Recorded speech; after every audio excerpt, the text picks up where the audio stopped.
नमस्कार। स्वागत है आप सबका राजनीति के इस अखाड़े में। मेरा नाम है अजय सेतिया।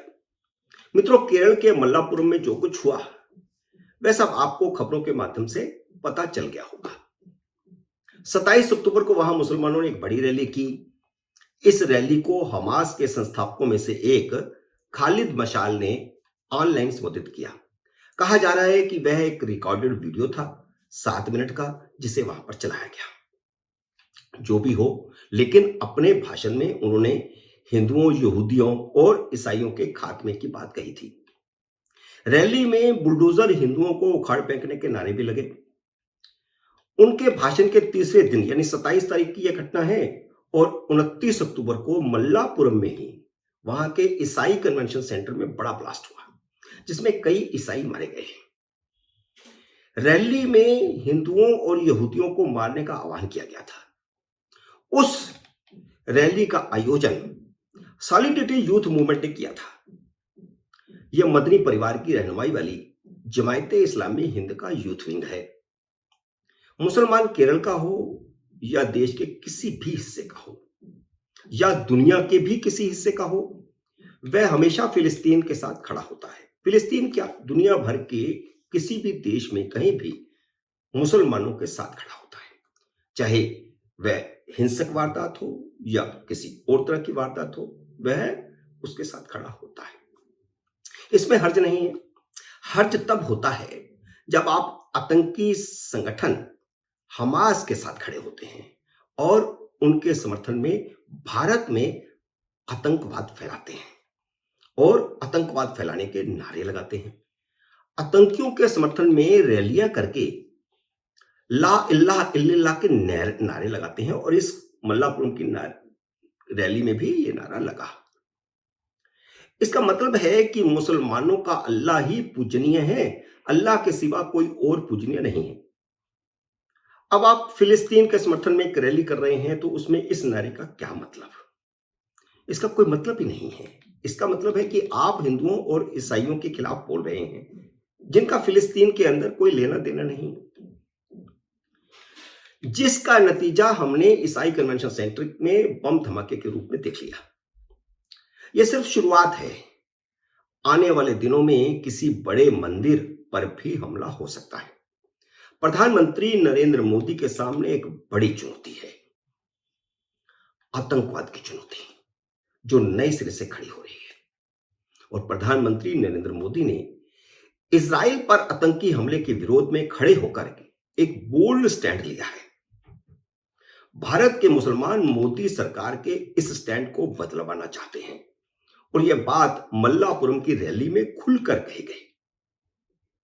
मुस्लिम वोट बैंक के लिए इंडी अलायंस के किसी भी दल ने हमास के आतंकी हमले की निंदा नहीं की और 27 अक्टूबर की रैली में मल्लापुरम में जो कुछ कहा गया उसकी भी निंदा नहीं की। संयुक्त राष्ट्र ने जो प्रस्ताव पास किया है उसमें भी हमास के हमले की निंदा नहीं की गई। उसमें भी मुस्लिम देशों का दबाव साफ दिखाई देता है। तो यह खतरा पूरी दुनिया के लिए है। यूनाइटेड नेशन भी इस समय आतंकियों के समर्थन में खड़ा है, वरना प्रस्ताव में हमास का जिक्र तो होता, हमले का जिक्र तो होता, लेकिन भारत बड़ी मजबूती के साथ उस प्रस्ताव के खिलाफ खड़ा हुआ है। इसलिए मैंने कहा कि मोदी सरकार के सामने बड़ी चुनौती है। वह चुनौती राष्ट्र के भीतर से भी है, यह केरल की घटना उसका सबूत है, और बाहरी चुनौती भी है। भारत के राजनीतिक दलों की चुप्पी हैरान करने वाली है। ऐसा नहीं है कि केरल की कम्युनिस्ट सरकार को यह बात समझ नहीं आती। ऐसा नहीं है कि राहुल गांधी को यह बात समझ नहीं आती होगी। चलिए मान लिया राहुल गांधी को यह बात समझ नहीं आई होगी कि इसके नतीजे क्या होंगे। कांग्रेस के किसी अन्य नेता ने भी अपना मुंह नहीं खोला है। इससे पहले तमिलनाडु के मंत्री और मुख्यमंत्री स्टालिन के बेटे उदयनिधि ने जब हिंदू धर्म के खिलाफ बयान दिया, कांग्रेस तब भी चुप रही थी। जैसे स्टालिन हिंदुओं के खात्मे की बात कर रहा था, उसी तरह केरल की जमायते इस्लामी हिंद की रैली में भी वही बात कही गई। आरजेडी के नेता और बिहार के शिक्षा मंत्री चंद्रशेखर ने भी जब हिंदू धर्म के खिलाफ बोला, तब भी कांग्रेस चुप रही और ये बड़ी जिम्मेदारी कांग्रेस पर आती है। वह देश की बड़ी पार्टी है, उसका इतिहास स्वतंत्रता संग्राम का है। वह दावा करती है कि उसने देश को आजादी दिलाई, लेकिन जो देश के राजनीतिक दल उसके साथ खड़े हैं, चाहे वो स्टालिन की पार्टी हो, चाहे कोई मुस्लिम पार्टी हो, या फिर अभी ये आपको आरजेडी का उदाहरण दिया, और इसके अलावा आरजेडी की एक और विधायक फतेह बहादुर सिंह ने भी नवरात्रों के दौरान कहा कि मां दुर्गा फर्जी है। और इससे पहले आरजेडी के ही एक मंत्री चंद्रशेखर ने कहा था कि हिंदू धर्म पूरी तरह फर्जी है। और इससे पहले, और तो छोड़िए, इससे पहले यूपीए सरकार के समय कांग्रेस ने खुद कोर्ट में हल्फिया बयान देकर के कहा था कि भगवान राम काल्पनिक हैं, वे पैदा हुए या नहीं हुए उसका भी कोई सबूत नहीं। तो जो कुछ देश में हो रहा है वह अब समझने की बात है, वह समझने की जरूरत है। मैंने आरजेडी का उदाहरण दिया, स्टालिन की पार्टी का उदाहरण दिया, कांग्रेस की पार्टी का उदाहरण दिया, और इसके अलावा दूसरी पार्टियां भी हैं। जैसे समाजवादी पार्टी के बड़े नेता स्वामी प्रसाद मौर्य ने जब कहा कि हिंदू धर्म सिर्फ धोखा है, तब भी कांग्रेस चुप रही। हिंदुओं के खिलाफ बयानबाजी करने वाले सारे नेताओं के सारे दल इंडी अलायंस का हिस्सा है। हिंदुओं के खिलाफ कोई भी कुछ भी बोले, ये चुप्पी साध लेंगे। तो एक बड़ा सवाल खड़ा होता है कि डीएमके के एक मंत्री ने जो कहा था, क्या वह सही है? उन्होंने कहा था कि इंडी अलायंस सनातन धर्म के खिलाफ बना है।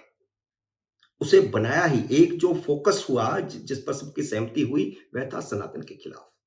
तो अब वह केरल की घटना हो, या बिहार की कोई घटना हो, या फिर तमिलनाडु की घटना हो, ये सब सबूत बता रहे हैं कि राजनीति देश में किस दिशा में बढ़ रही है। मित्रों, मल्लापुरम की घटना ने बहुत राजनीतिक सवाल खड़े कर दिए हैं कि क्या सभी सेक्युलर दल इसलिए नहीं बोल रहे क्योंकि उन्हें मुसलमानों के वोट चाहिए? कांग्रेस ने यही गलती 2002 में की थी, जब उसने गोधरा ट्रेन जलाए जाने की निंदा नहीं की थी, जब हिंदू जिंदा जलाए गए थे। लेकिन उसकी प्रतिक्रिया में जब दंगे भड़के, तो सोनिया गांधी सभी सेक्युलर दलों को लेकर के राष्ट्रपति भवन पहुंच गई थी। सभी सेक्युलर दल उस समय की चुप्पी का खमियाजा आज तक भुगत रहे हैं। 2014 के बाद उनकी स्थिति विपक्ष का नेता बनाने तक की नहीं रही। मित्रों, उम्मीद है मेरा ये वीडियो आपको पसंद आया होगा। इसे लाइक और शेयर कीजिए। अगर आपने मेरे YouTube चैनल को सब्सक्राइब नहीं किया तो कृपया सब्सक्राइब करके घंटी का बटन भी दबा दीजिए, ताकि जैसे ही नया वीडियो आए आपको सूचना आए। जल्द ही मिलते हैं अगले वीडियो में किसी नए विषय के साथ। तब तक नमस्कार।